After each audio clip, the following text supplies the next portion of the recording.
नमस्कार प्रेक्षकांनो, बाई तुझा आशीर्वाद मालिकेच्या 16 जुलैच्या भागामध्ये आपल्याला जबरदस्त ट्विस्ट पाहायला भेटणार आहे। खरंच आजचा एपिसोड खूप सुंदर असणार आहे, त्यामुळे व्हिडिओ शेवटपर्यंत नक्की पहा आणि आवडल्यास चॅनलला सबस्क्राईब करा। तर चला सविस्तर व्हिडिओला सुरुवात करूया।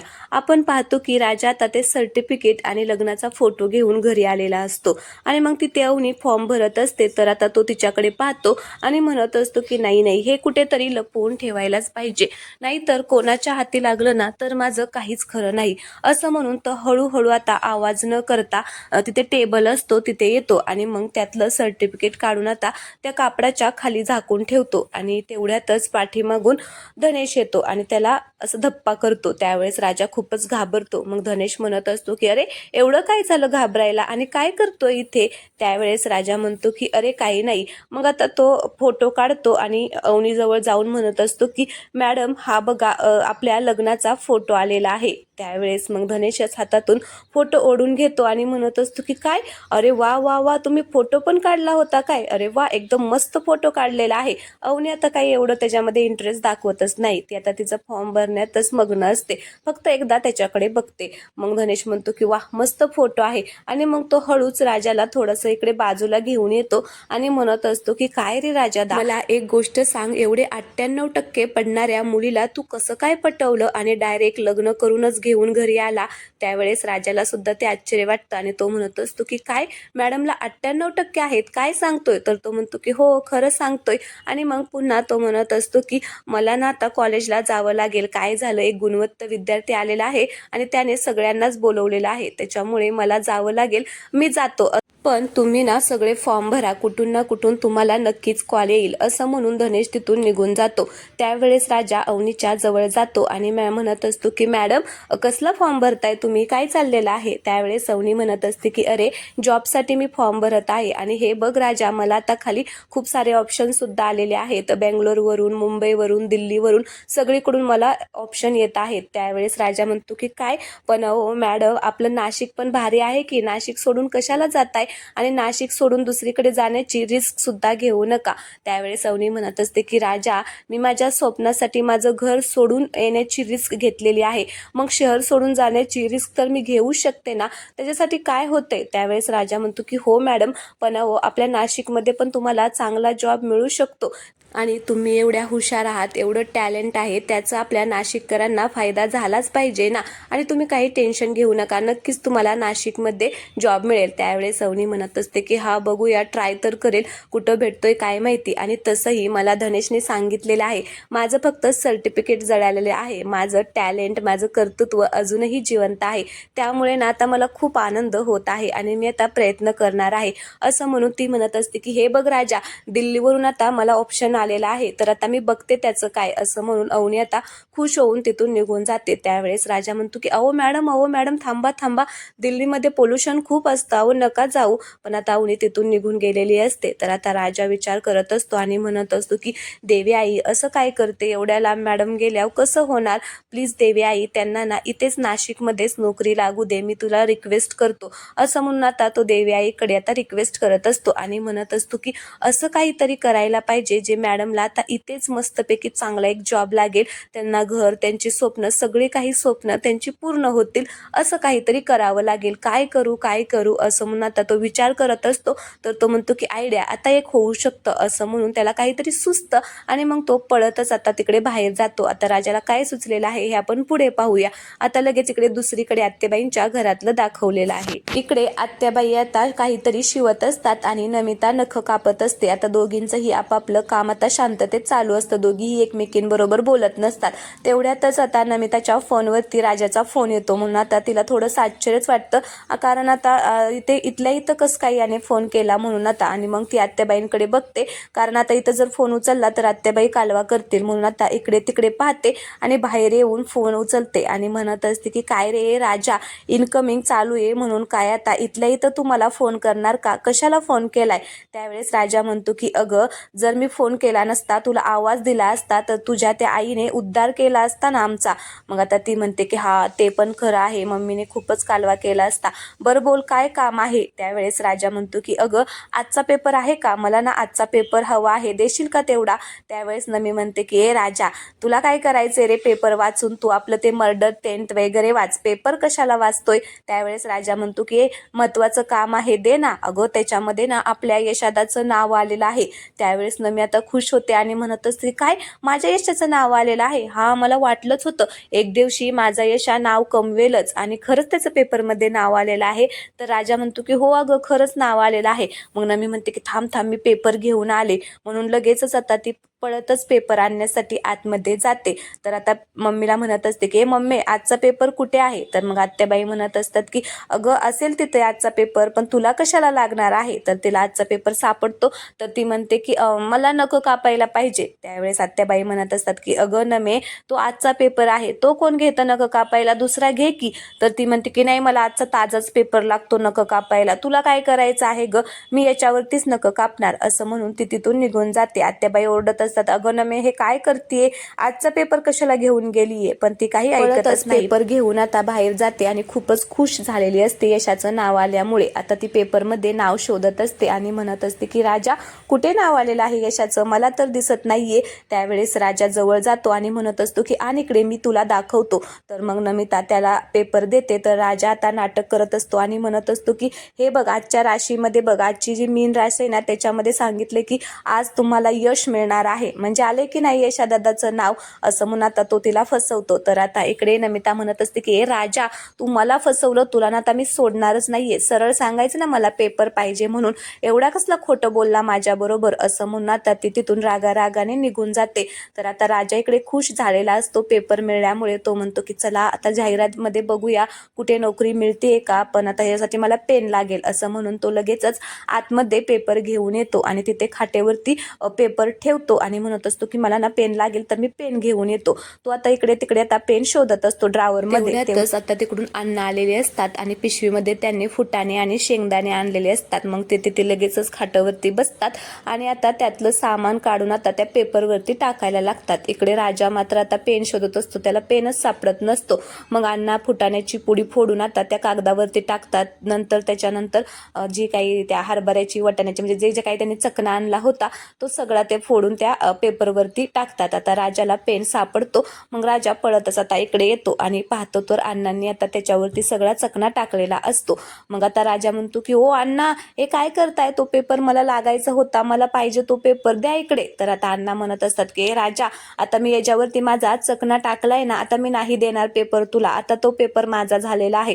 तर राजा म्हणतो की अण्णा असं काय करताय, तो आजचा पेपर आहे आणि असं कसं काय तुम्ही त्याच्यावरती चकना टाकू शकता. तर अण्णा म्हणतात की अरे आजचा झाला म्हणजे काय झाला, आता त्या चण्या फुटाण्याने त्याला घेतलेला आहे, आता मी तुला पेपर देणार नाही. आता तिथेच त्या दोघांची वडावडी चाललेली असते. अण्णा म्हणत असतात की मी तुझा बाप आहे, बापाला असं उलट बोलायचं नाही, आता बापाने पेपर घेतलाय ना म्हणजे तो त्याचाच झाला. तर राजा म्हणतो की नाही अण्णा मला तो पेपर पाहिजे आहे. आता त्या दोघांचं तिथे मला पाहिजे चाललेलं असतं. तेवढ्यातच तिकडून अवनी येते आणि अवनी म्हणत असते की अरे गप्प बसा, काय चाललेलं आहे. त्यावेळेस अण्णा म्हणत असतात की बघ ना सुनबाई मी माझं चकना याच्यावरती ठेवलंय, तर हा राजा कसा काय करतोय. तर राजा म्हणतो की ओ मॅडम तो आजचा पेपर आहे आणि मला लागायचा आहे तो पेपर, म्हणून मी म्हणतोय अण्णांना तो चकना काढा. तर अण्णा काढतायत काय. तर मग अण्णा म्हणतात की अरे एवढा काय तुला हा पेपर महत्वाचा आहे, काय त्याच्यामध्ये एवढं. त्यावेळेस राजा म्हणतो की अहो मॅडम याच्यामध्ये तुमच्यासाठी, असं म्हणून तो मध्येच थांबतो. मग अवनी म्हणत असते की माझ्यासाठी काय आहे त्या पेपरमध्ये. तर अण्णा पण म्हणतात की हा सुनबाईंसाठी काय आहे. त्यावेळेस राजा म्हणतो की ते तुमच्यासाठी सरप्राईज आहे, मी नाही देणार अण्णांना हा पेपर, अण्णा प्लीज पेपर द्या. त्यावेळेस अण्णा म्हणत असतात की सुनबाईंसाठी सरप्राईज. तर अवनी पण म्हणते की माझ्यासाठी सरप्राईज काय आहे. तर राजा म्हणतो की आधी अण्णांना हा चकना काढून घ्यायला सांगा. मग अण्णा म्हणतात की बर काढतो, पण त्यासाठी प्लेट लागेल ना. तर अवनी म्हणते की बरं थांबा अण्णा मी त्याच्यासाठी प्लेट घेऊन येते. मग अण्णांना प्लेट पाहिजे म्हणून अवनी लगेचच पळत आतमध्ये जाते. तर अवनी प्लेट आणण्यासाठी गेल्यानंतर राजाला अण्णा म्हणत असतात की राजा काय सरप्राईज आहे सुनबाईसाठी ते मला सांग ना. त्यावेळेस राजा म्हणतो की अण्णा ते मॅडमसाठी सरप्राईज आहे ना, तुम्हाला का सांगू. तर अण्णा म्हणत असतात की अरे मी तुझा बाप आहे ना, सांग ना सांग ना. तर राजा म्हणतो की नाही या मी तुम्हाला सांगणारच नाही. तेवढ्यातच अवनी आता प्लेट घेऊन येते आणि मग ती प्लेट अण्णांना देते. तर अण्णा आता त्यांचा चकना सगळा आता त्या प्लेटमध्ये टाकतात आणि मग अवनीला म्हणत असतात की थँक्यू हा सुनबाई, तुम्ही मला प्लेट दिल्यामुळे. बरं आता चालू द्या तुमचं जे चालायचे ते, मी जातो बाहेर. असं म्हणून अण्णा आता तो चकना घेऊन बाहेर जातात. तर आता राजा तो पेपर घेतो. तर आता अवनी म्हणत असते की राजा आता सांग ना काय सरप्राईज आहे माझ्यासाठी ते. त्यावेळेस राजा आता पळतच आतमध्ये तो पेपर घेऊन जातो आणि अवनी पण त्याच्या पाठीमागे जाते. आता राजा काही तिला दाखवत नाही. मग आता ते दोघे जण इकडून तिकडे करत असतात. ती राजाच्या पाठीमागे करत असते पण राजा काही दाखवत नाही. राजा म्हणतो की दाखवेल परत न वेळ आल्यावरती. तर अवनी म्हणत असते की बरं ठीक आहे नको दाखवू. आता राजा ते बघत असतो. तर अवनी म्हणत असते की नको दाखवू पण ना मला जर जॉब लागला आणि जर मी इथून हे घर सोडून गेले ना मग दाखवशील का, त्याच्या आधी दाखव मला मी घर सोडून जायच्या आधी. त्यावेळेस राजाला थोडंसं वाईटच वाटतं आणि मग राजा म्हणतो की काय हो मॅडम तुम्हाला हे घर टोचतं का सांगा ना, सारखं जाण्याची भाषा करता काय होतं. त्यावेळेस अवनी म्हणत असते की हा मग आता तू दाखवत नाहीये ना आणि मला जॉब लागल्यावर मी इथून जाणारच ना. तर मग असं म्हणून आता ती तिथून निघून जाते. तर आता राजा 2-3 ठिकाणी असं मार्क करून ठेवतो, म्हणजे इथं तिथं असं त्याला असं वाटत असतं की ते नोकरी मिळेल आणि म्हणत असतो की देवी आई प्लीज मॅडमला इथेच नोकरी मिळू दे, माझी तुला रिक्वेस्ट आहे. नक्कीच आता इथे मॅडमला नोकरी मिळायला पाहिजे. तर इकडे दुसरीकडे आपण पाहतो की पायलचं भांडं आता इथे चहावाल्यामुळे आता फुटलेलं आहे. तर ते कसं फुटलं ते पाहूया. इकडे आता तो चहावाला आल्यामुळे पायल खूपच इंग्लिशमध्ये फाड फाड बोलत असते. त्यावेळेस तो चहावाला म्हणत असतो की अरे वा वा वा काय इंग्लिश बोलताय हो मॅडम तुम्ही, एकदम भारी एकच नंबर. मग पाण्या म्हणत असतो की काय रे तू ओळखतो का मॅडमला, ओळखतो का. तर चहावाला म्हणत असतो की काय जोक करून राहिलाय पाण्या दादा, तुमच्यामुळेच तर ओळख झाली ना आमची. अहो पाण्या दादा यांना ओळखलं नाही वय तुम्ही, आपल्या या मॅडम आहेत ना, अहो आत्ताच यांना बाहेर बघितलं गेटअप करून आतमध्ये आलेले आहेत ना. तर पायल मात्र खूपच घाबरलेली असते. आता मग इकडे पायल त्याला गप्प बसायला सांगत असते पण तो चहावाला काही गप्प बसतच नाही. मग संभ्या म्हणत असतो की ए गैबान्या कोण मॅडम काय बोलतोय तुझं, तुला तरी कळतंय का त्या मॅडम कोण आहेत ते तुला नक्की माहिती आहे का. तर आता पायल अडखळतच पुन्हा इंग्लिश बोलायला लागलेली असते. मग आता पाण्याला समजतं आणि तो म्हणत असतो की संभ्या ओळखलं का मॅडमला, मॅडम काढा मास्क, काढा तुमच्या तोंडाचा मास्क काढा, लाजू नका, काढा काढा. मग आता पायल इंग्लिशमध्ये पुन्हा म्हणत असते की खरंच काढू का.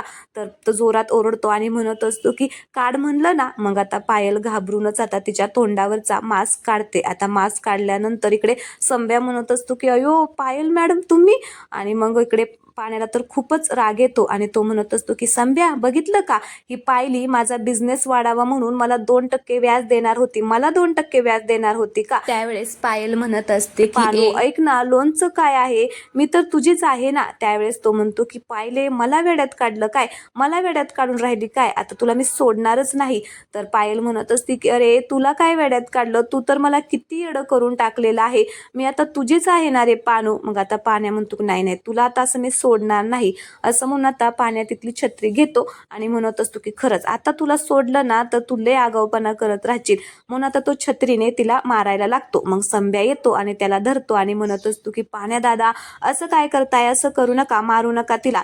तर पायल म्हणत असते की आंब्या वाचव मला, आंब्या वाचव. मग संभ्या म्हणत असतो की हो आंब्या नाही नाव माझं संभ्या आहे. मग ती म्हणते की काय पण असू दे तुझं नाव तिकडे, मला वाचव, तुम्ही या पाण्याने जर मला मारलं ना तर मी तुम्हा दोघांना जेलात टाकेल. तर संभ्या म्हणत असतो की नाही नाही नाही अहो पाण्या दादा आपल्याला जेलामध्ये नाही जायचं, अजून आपलं लग्न बाकी आहे. त्यावेळेस पाण्या म्हणतो की काय आम्हाला जेलात टाकणार काय, हिलाच मी जेलामध्ये टाकतो. तर पायल म्हणत असते अनु मात्र एक फिक्स झालेला आहे, तुझी गर्लफ्रेंड नाहीये, मीच फक्त तुझी आहे. असं म्हणून ती लगेचच तिथून पळून जाते. तर पाण्या म्हणतो की काय मला जेलमध्ये टाकणार काय, आता मीच ना हिच्यावरती फसवणुकीचा गुन्हा दाखल करतो, हिलाच जेलामध्ये टाकतो, हिने माझ्या डोक्याचा भुगा केलाय, एवढी सगळी तयारी तयारी केली होती सगळी पाण्यात घालवली, हिला ना मला एकदा भेटू देस, तिला ना मी सोडणारच नाही. आणि संभ्याने त्याला पकडलेलं असतं तर तो म्हणत असतो की सोड मला, आणि तुझं तुझं काय चाललंय, मला धरायला येतो, उलट मला मदत करायची सोडून मलाच धरायला आलेला आहे. आणि मग तो चहावाल्याकडे सुद्धा जातो आणि म्हणत असतो की काय रे, तू चहा देतोय का, चहा देतोय, जा निघ आत्ताच्या आत्ता इथून निघ, असं म्हणून तो आता चहावाल्याला सुद्धा हकलून देतो. आणि त्याला आता खूपच वैताग आलेला असतो, कारण पायलने त्याला लईच येड्यामध्ये काढलेलं असतं, त्यामुळे तो वैतागलेला असतो. तर इकडे दुसरीकडे आपण पाहतो की अवनीने आता संध्याकाळी देवी आई समोर दिवा लावलेला असतो आणि ती देवी आई समोर हात जोडून म्हणत असते की देवी आई, मी आता एवढ्या ठिकाणी फॉर्म भरलेला आहे, पण कुठून तरी एका ठिकाणाहून मला कॉल येऊ दे जॉबसाठी, प्लीज माझं एवढं म्हणणं पूर्ण कर, निदान मला इंटर्नशिपसाठी तरी बोलवू दे, खरंच मला आता सध्या जॉबची खूप गरज आहे आणि ते सगळं माझ्यासाठी होऊ दे. तर पाठीमागून आता राजा हे सगळं ऐकत असतो आणि त्याला खूप छान वाटत असतं. मग आता तो म्हणत असतो की तथास्तु. त्यावेळेस अवनी म्हणत असते की का रे, काय झालं, तर तो म्हणतो की आता तुम्हाला नक्कीच जॉब मिळणार. मग अवनी म्हणत असते की कसा काय, त्यावेळेस राजा म्हणतो की हे बघा, एवढ्या ठिकाणी मी आता चौकशी करून ठेवलेली आहे, बघा किती जॉब आहेत, आता 25 तर याच्यामध्ये जाहिराती आहेत. आणि मग तो वाचून दाखवतो. त्यावेळेस अवनी म्हणते की राजा, अरे मी इथे कशी काय जॉब करणार आहे. त्यावेळेस राजा म्हणतो की अहो मॅडम, जॉब छोटा मोठा नसतो, कोणताही जॉब चांगलाच असतो. त्यावेळेस अवनी म्हणत असते की हो राजा, जॉब चांगलाच असतो, पण अरे माझं शिक्षण काय झालेलं आहे, मी आर्किटेक्ट आहे का नाही, मग मी असं रिसेप्शनचे कसं काय जॉब करू, माझं स्वप्न काय आहे, घर बांधायचं माझं स्वप्न आहे ना, मग मला त्याच फील्डमधला जॉब पाहिजे, हो की नाही, असं कसं मी याच्यामध्ये जॉब करणार. तेवढ्यातच मग अवनी तिथून निघून चाललेली असते. मग तिकडून यशादा आलेला असतो. त्यावेळेस ती यशादाकडे जाऊन म्हणत असते की यशादा, काय झालं, तुम्ही सकाळी म्हटला होता की मी 2-3 जणांना विचारतो म्हणून विचारलं का, माझ्या जॉबचं काय झालं. तर यशादा म्हणतो की हो ते मी विचारतो, आता त्याला सुद्धा काय बोलावं तेच कळत नाही. तर अवनी म्हणत असते की सॉरी मी सारखंच तुम्हाला असं बोलायला सांगतेय, जॉब शोधायला सांगतेय, पण तुम्हीच बघा ना, घरी बसून मी तरी काय करणार, व मला सुद्धा जॉब करावासा वाटतोय ना, एखादा साधा असला तरी चालेल, मला असं काही नाही, म्हणजे बांधकामाच्या रिलेटेड काही जरी असला ना तरी चालेल, मी ॲडजस्ट करेल, पण प्लीज यशादा, कारण माझाच कॉन्फिडन्स आता लो व्हायला लागलेला आहे, घरात बसून बसून मलाच असं वाटते की माझी स्वप्न पूर्ण होतील का नाही, म्हणून मी तुम्हाला सांगत आहे, प्लीज यशादा बघा.